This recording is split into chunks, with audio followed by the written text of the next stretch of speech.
Hello. Hi, how are you? I'm trying to admit a number of people, so hopefully, I understand. as people jump on, we'll give everybody a few minutes. I know it's a little bit early in terms of the workday, but I am recording the session as well, and I sent out a lot of the information this afternoon, so hopefully we can get everybody everything they need. So I'm just gonna wait a couple more minutes before I get started. Yeah, and Jake mentioned that they corralled everybody going to DC today in the auditorium and had a conversation with them about it. Yeah, we went over some logistical things and expectations, and so I think we're all going to be ready. Yep.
We have about 12 people on, so I'm going to wait a minute or two just to give everybody else an opportunity. I know we have 59 students going on the trip this year. So, but I am recording, and I did send out the slide deck to everyone this afternoon, as well as a bunch of other information. So, hopefully everybody feels like they have everything they need. If not, they'll get the video recording, and I am here always, so anyone is welcome to connect with me individually. But I'm going to wait till 5:35 just to give everyone a chance to sort of settle in.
Okay, it's 5:35. I'm going to go ahead and get started. Like I said, there's a bunch of different ways that people can access this information and fit into everybody's lifestyle. So, thank you for making the time to hop on this virtual session.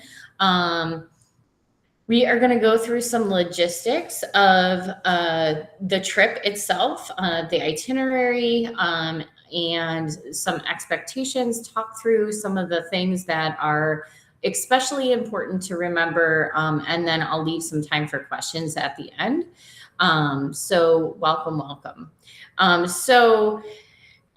When we leave on Wednesday, May 13th, we will be arriving at school between 3:50 and 4 a.m. This is pretty typical of our leave time because we'd like to get into DC and have a full day of sightseeing. So we'll load the buses about 4:20 after we check everybody in on the list, make sure they have appropriate luggage, all their luggage tags on, and then the buses will leave from here and take us to Midway Airport. One of the things that we went over with the students today is to be really aware of eating in the morning. Many times when we get to Midway, nothing is open for breakfast, and we don't want people to be really like ravenous on the plane. They're welcome to bring anything that they would bring on the plane in terms of snack-wise that'll go through security. And then I apologize, I'm letting some people in. And they can have that for the plane ride as well. We're taking Southwest Flight 2561 out of Midway, and it leaves at 7 a.m. and it'll get us into Washington, DC about 9:20-ish. So if they don't eat at home and they want to take something with them to eat on the flight that can pass through security, I highly suggest that. We won't be able to make a stop at Midway for breakfast. When we get into Washington, D.C., we will go to the Pentagon City Mall. I will talk about what that looks like a little bit later. And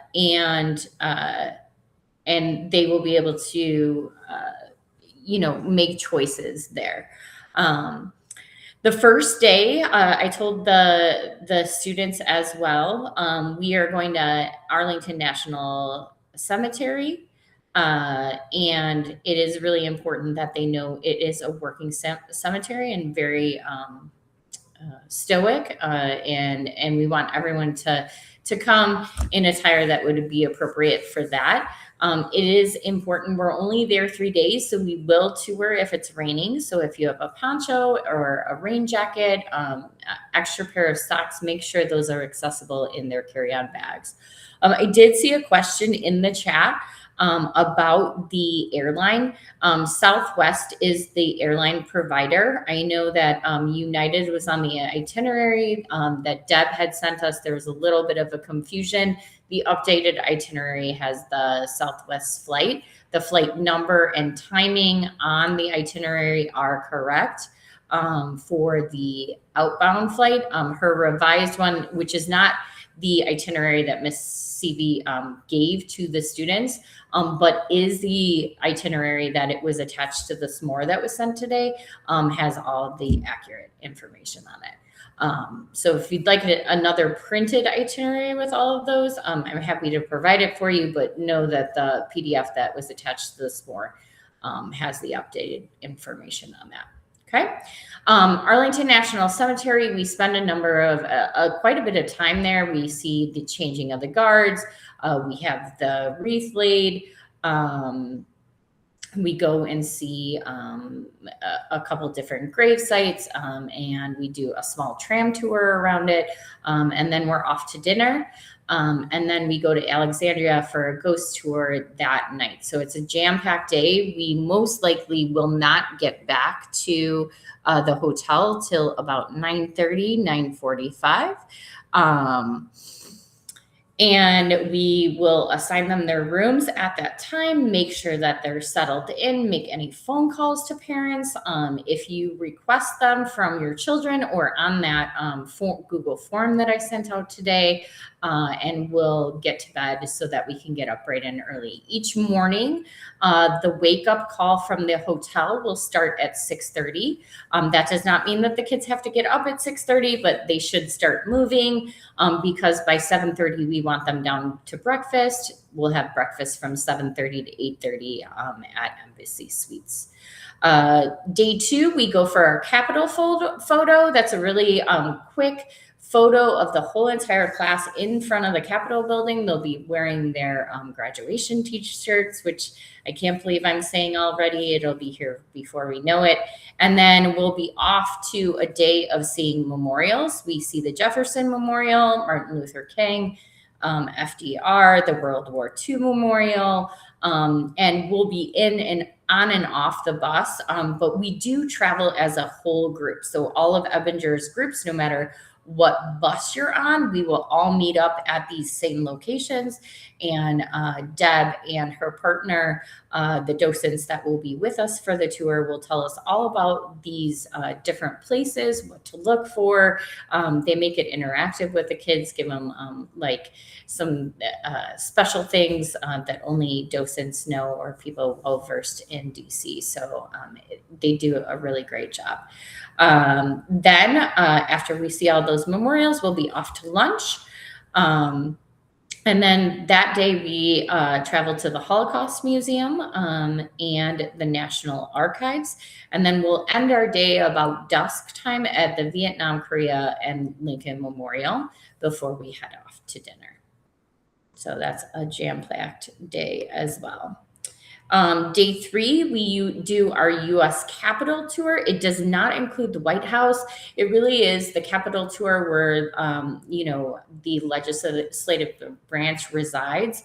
It's a audio tour, and then we get to see Congress and the Senate, the two branches of that. We go to lunch, and then we head off to the African American History and Culture Museum, which is a really wonderful addition to the Smithsonian campus, and has something for everyone from pop culture to history and everything in between. And then we are on our way back to the airport for a Southwest flight 1200, and we do arrive back at Midway at 10:20 p.m. We'll load our coaches, come back to Ebinger, and then you'll pick all your children up from Ebinger about 11 o'clock at night.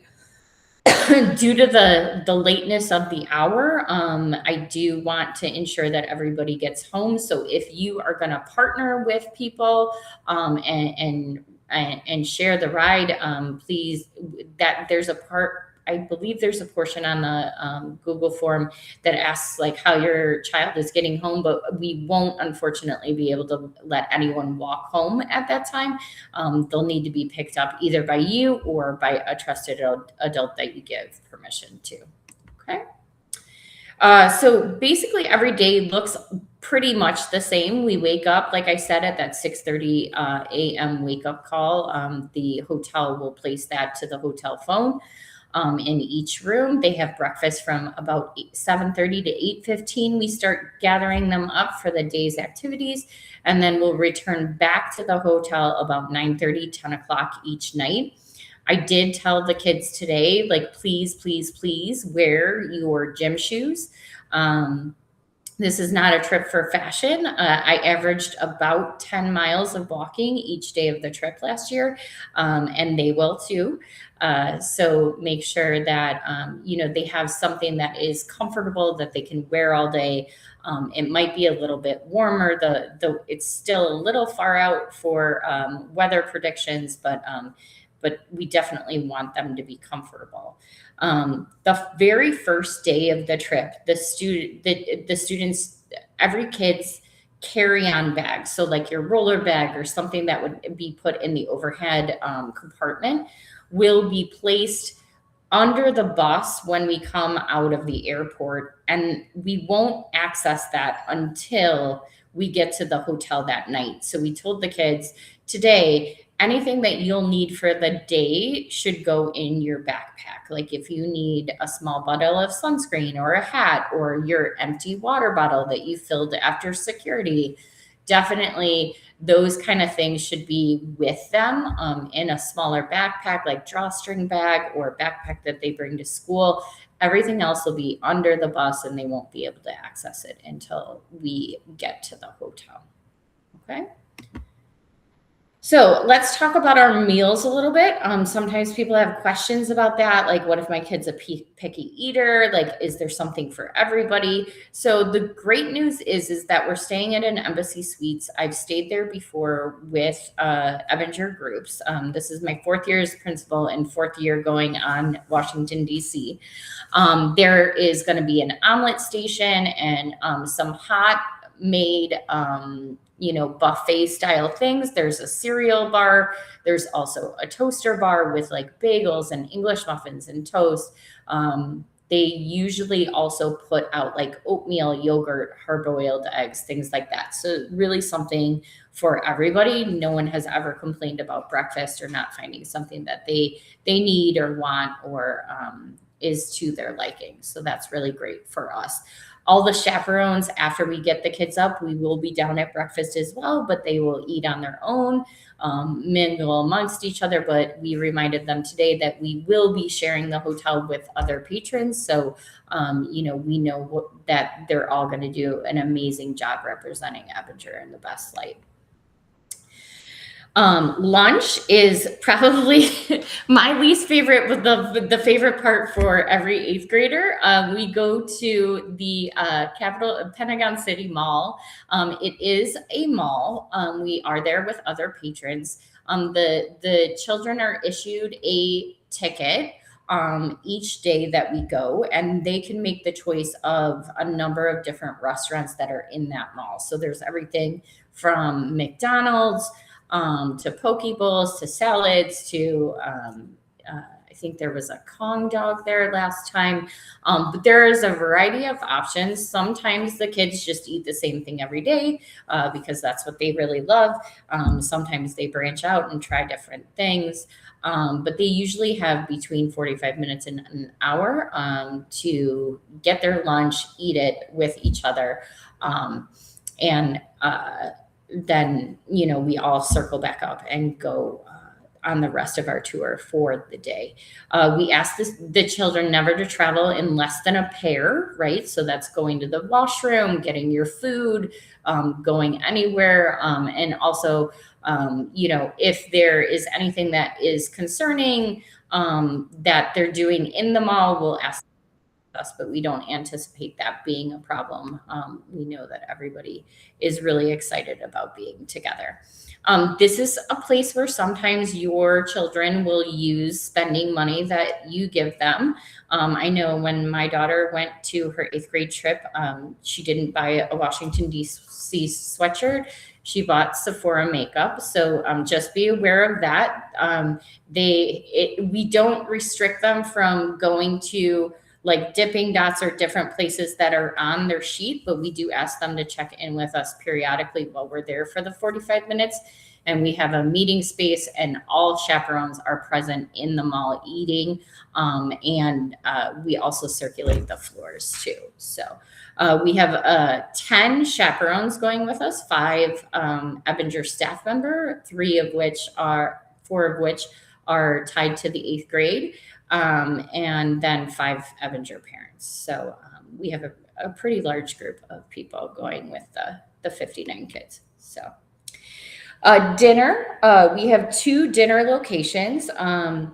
One of the dinners will be at an Embassy Suites in their banquet room, and they'll have a hamburger and hot dog buffet with sides and desserts and all kinds of things to drink. And they usually have a salad bar with that as well. And then a Chevy's Fresh Max, it's a build your own taco bar. So like you can take as little as cheese, sour cream, and guacamole, or you can also take the steak and all the fixings. They have beans and rice, and again, other things for that nature. If there are any dietary restrictions, you're going to go ahead and put that on the parent information form. Deb is wonderful with working with us and making sure that each restaurant knows if there's restrictions that we have on the trip with us. So. The hotel, like I said before, is an Embassy Suites. What's nice about this, and a little bit different than other trips that I know people go on, is that it's not just the standard double bed in the room. So each room will have 2 queen-size beds, as well as a pull-out couch with cushions, and there's a little table sitting area so that as kids are getting ready for bed, they have their own space. We are 4 to a room in every room but one of the girls' rooms. So they will utilize all of the spaces that they have. So how we put together the rooms as a team, the 8th grade team has been doing this for many, many years, and they're really well versed at it. So they gave the students a survey and asked them to name people that they would be really comfortable rooming with, that they would love to have as a partnership, and then name people that might be a bit uncomfortable for them to room with or wouldn't really be a good fit for one reason or another. And then they use that and what they know about the kids to pair them in appropriate places. So the students that are grouped together in hotel rooms aren't necessarily the students that are in the groups that tour throughout the day. We try and vary that so that, you have touch points with everyone. But again, we do everything together. Both buses pull up, we get off together, we tour everything together, we go to lunch together, we go to dinner together, and the chaperones will make sure that their groups know like that they're in shot of them, so that we always have someone. We always have eyes on everyone. Every student is also issued a badge that they have to wear. It's like their entrance into the museums or the exhibits or different things that we go to. It also has an emergency contact number that goes right to Deb. All the chaperones will share their numbers so that we can have a good handle on everyone as well. At the end of each day, when we get back to the hotel, the chaperones will be on the floors with the students. So Deb does a really great job of making sure if we have students on 2 different floors, that we have at least 2 chaperone rooms on that floor as well. She hires off-duty Alexandria police to be in the hallway overnight. So they come about 10 o'clock and they leave about 6 a.m. They do not interact with the kids, like they won't knock on the door, but if anyone comes out of the room, they will come and get me and make sure that I know that has happened. I also get a daily noise report. So if it was outside of the realm of 8th grade noise, they will let me know what rooms that was happening in, so that I can address it the next day. Students will only be allowed in the room that they are assigned to, regardless of the time we get back. That is a place for rest. Like I said, we walk at least 10 miles a day. So by the time we get back to the hotel, people are ready to go to bed. We do a nightly visual check. So everyone will be given a little bit of time to settle into their room. We'll go to each room. We'll ask to see all 4 people in the room. We'll say goodnight to them. At that time, we'll give any nighttime medication out. We'll let them call home if they want or need to. And then we'll ask them to lock the door with the deadbolt and put a piece of tape over the door for an additional layer of security for them. It's really just about allowing them to know that, if the door opens, that's a big deal. And it should only be done if there is an adult or myself present. Okay. Any medication that goes on the trip, since it's a school-sponsored trip, will need to be turned in. You can bring it in the original medicine bottle, and the children will fly with it, and then we'll collect it. We'll have a list, and we'll collect it afterwards to redistribute, okay? On that medicine list, it should be the dosage, time, and medicine name. If there's any midday medication, I will carry it in my bag and I will make sure that the children get it during the day. Typically, we have morning and night medication, and we'll distribute that with the wake up call and the check-in for night. Any inhalers, EpiPens, and things of that nature should be carried on the child at all times. Every time we get off the bus, Deb will tell them what they can bring and what they can't bring. And I've made sure that she has a disclaimer at the end that says this does not include inhalers or EpiPens or anything you would need for medical needs. Because we've had some confusion with rule followers where it's like, oh, but I left it on the bus. No emergencies per se, but always reminding kids that they should bring what they need and advocate for their needs. The day before we take off, we will distribute like really bright neon luggage tags to the kids. Please, please, please, even if you have a tag already on the luggage, put it on their luggage make sure they have it on their luggage. We'll have some the day of too. This makes it really easy to identify the bags that are with us on the trip. There has been some times where maybe the flight is full and we've had to gate check bags, or they've seen us as a big group coming and been like, can we check 20 of your bags to just make it easier to board the plane? And we've done that. And then we would have to wait for the baggage on the other end. So children are allowed to bring one personal item, so drawstring bag, backpack, like something smaller that they're comfortable carrying around during the day, and then one standard carry-on. And so we're not checking bags as like a general practice, but only in case it gets gate checked. Okay. Make sure that all your children are following the liquids rule.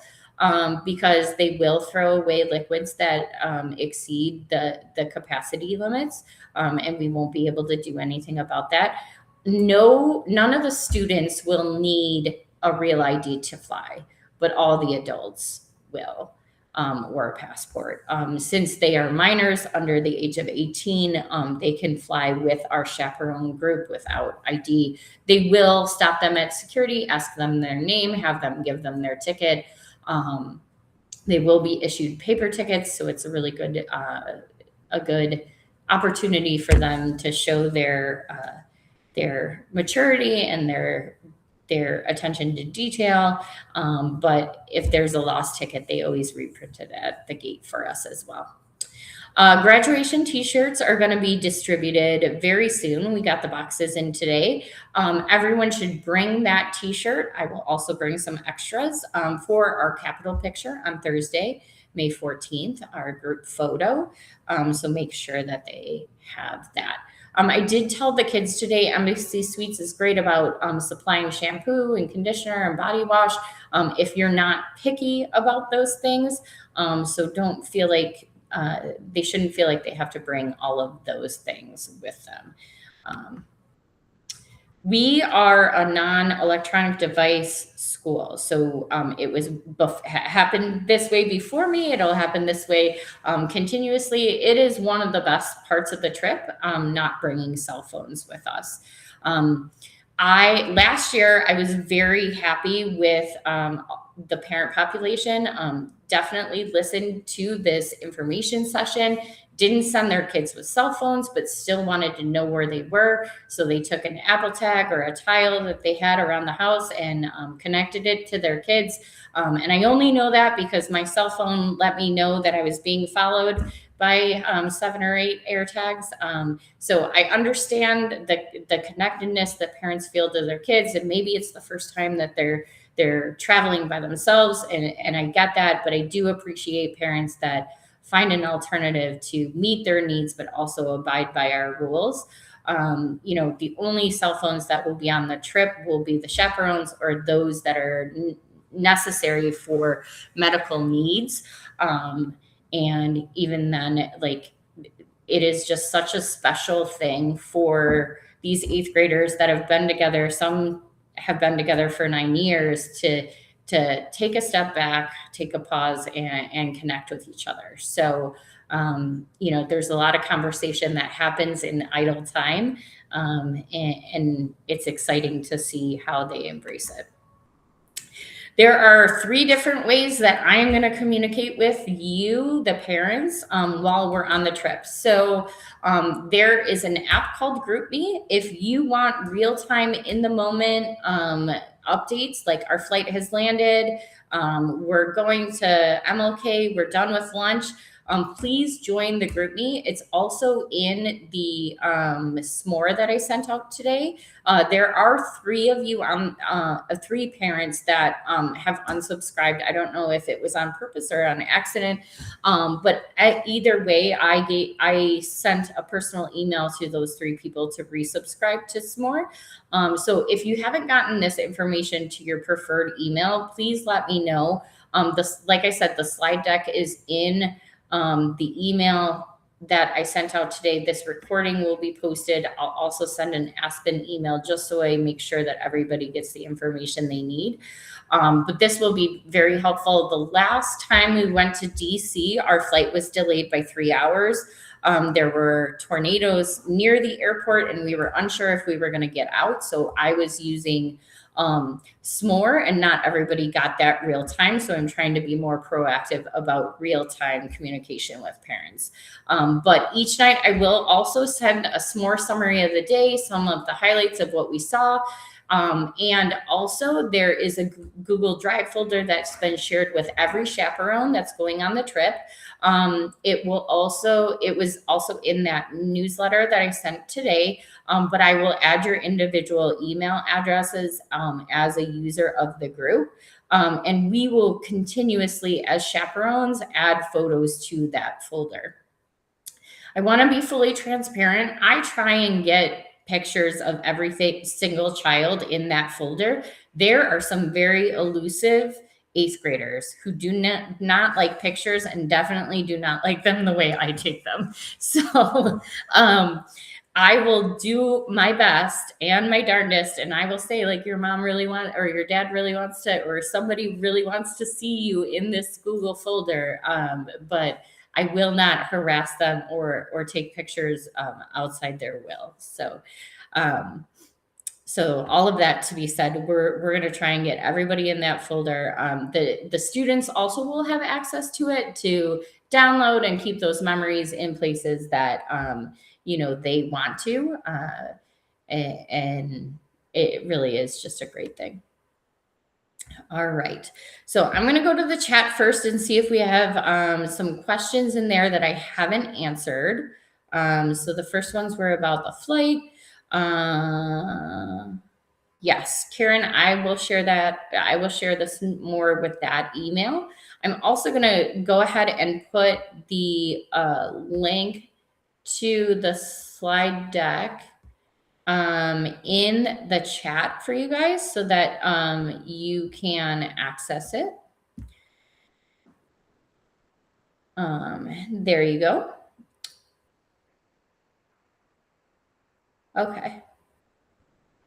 Okay, so I'm just making note of people that did not receive the s'more today or an email from me, and I will look into that after this session is over, probably tomorrow morning, and make sure that you get on there so you have all the information.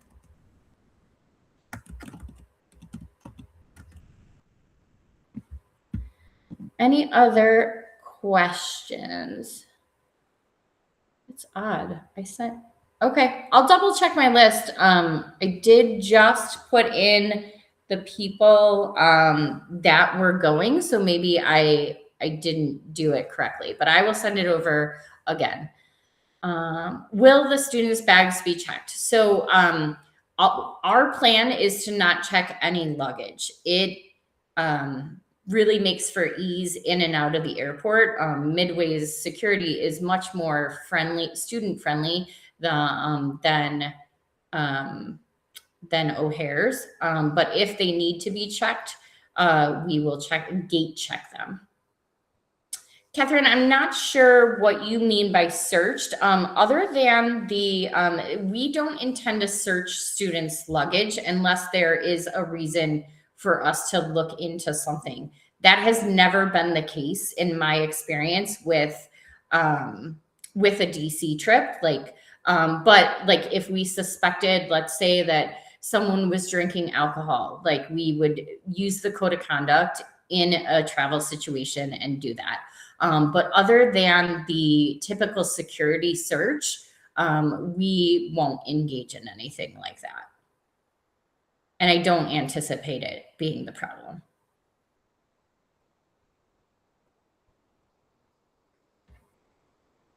There are 59 students going on the trip.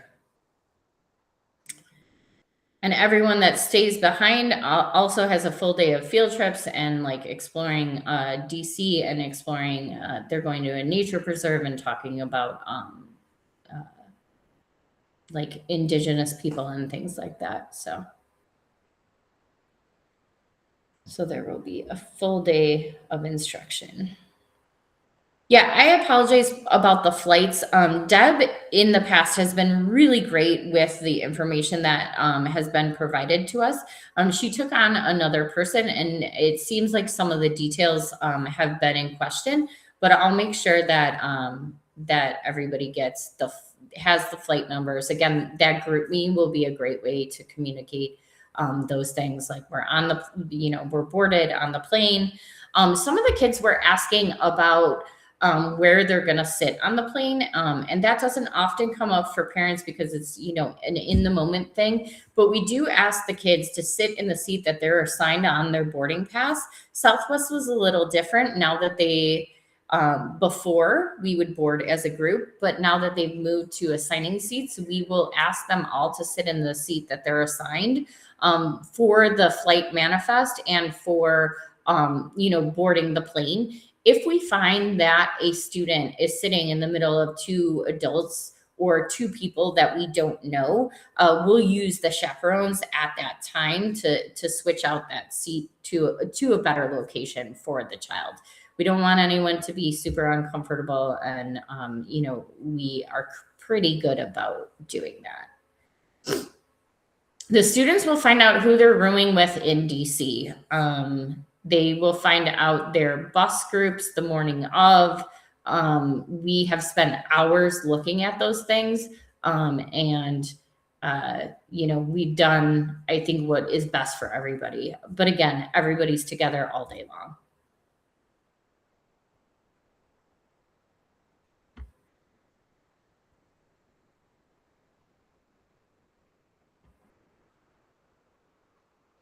All right. If there are no other questions, I'm going to go ahead and wrap up for tonight. I'm going to check on that s'more because it seems like a number of you haven't gotten it. So I'm wondering if it was my error. I spent a long time looking at it today. So, and making sure everything was as it should be. So I hope that it was just a mistake on my part and I can get that out to you tonight. But we are going to have a great trip. Your kids are going to love it. And they are really, really, a great group of kids. So I expect having nothing but fun with them. Yes, we will make a souvenir shop stop. And there are also places to get souvenirs at the mall. The mall's a little bit more pricey than where we go. So like we do tell that to the kids. But it really is up to them.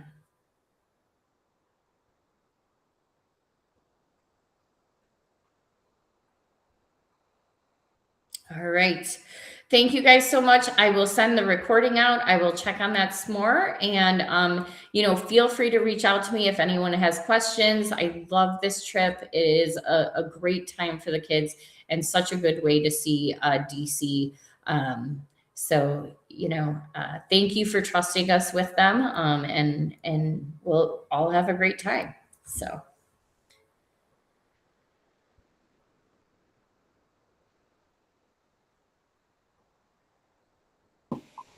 Thank you. Thanks, Karen. I'll look into that. Thank you. Thanks, Trish.